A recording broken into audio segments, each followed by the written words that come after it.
A Day in My Life as a Student na nag-work na siya sa Gabaldon. So it's finally na may tuldok po, Day 10, the last day of work immersion here in the Gabaldon. So my expression today is sad na may pagka-happy because sa sad naman po, kasi po mawawala na nga po or di ko na po magkita yung mga student ko po and supervisor, and then yung happy naman po kasi matatapos ako yung paghihirap po.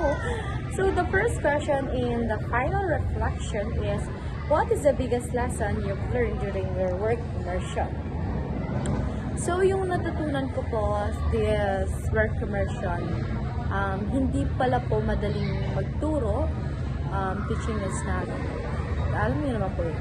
Hindi na po pala po madaling magturo, lalo na po kung hinahandle mo po is bata. Kailangan nyo po silang tutukan, lalo na po kung yung mga sa bahay po nila, hindi po sila natutukan. And then, kailangan nyo din po alamin kung ano po yung mga buhay-buhay po nila, lalo na po hindi na, yung mga ibang teacher po, hindi po nila alam kung ano po yung nangyayari sa kanila.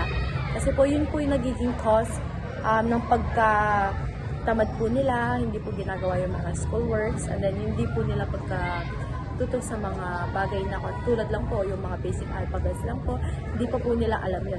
So in that case po, yun po yung natutunan ko na kailangan po nilang tutukan po yung mga bata. Dapat magsimula yun sa mga bahay, sa mga magulang po.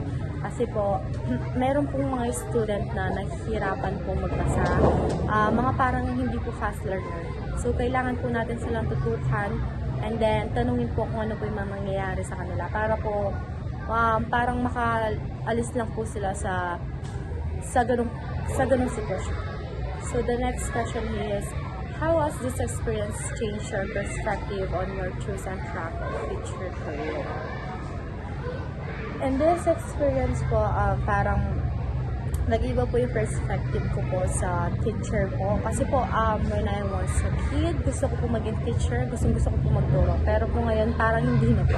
Kasi po, nakita ko po pag-aano po kahirap yung ginagawa ng mga teacher, lalo na po hindi lang po sa mga paperworks, pero po pag-handle pa nga po ng mga bata.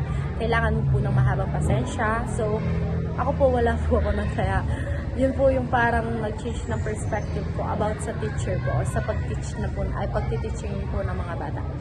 And then yung parang sa future career ko naman po, parang nag-iba po yung perspective ko po when it comes sa work po.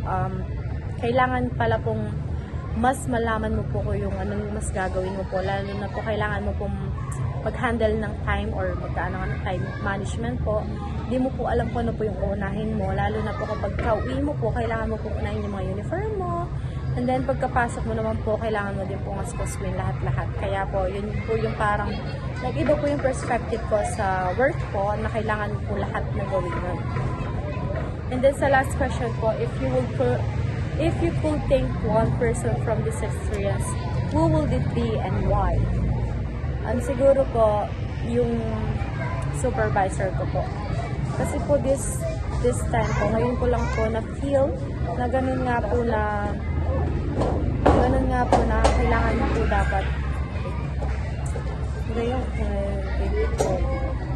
sa supervisor ko nga po, kasi nga po parang dalawa po kasi yung supervisor ko po, so mamimili lang po ba ako, pero pwede na po dalawa sila. Sa kanilang dalawa po, mas marami po ako natutunan kasi po parang pinapakita po sa amin yung outside world kung sa ano po dapat yung papasukan namin, ano po yung tatahakin namin sa buhay. And then kasi po magpapasalamat din po ako sa kanila kasi po tinanggap po nila kami, and then yung parang naging friends po kami, yung parang nagchichikahan po, nalalaman po namin yung mga buhay-buhay po nila, and then yung parang yun po yung mamimiss ko this time kasi po parang first experience and last na rin po. Parang so grateful po, kaya po yun yung mga career po, kaya ganun po, makakamiss lang po. Yun lang po, thank you ma'am, bye.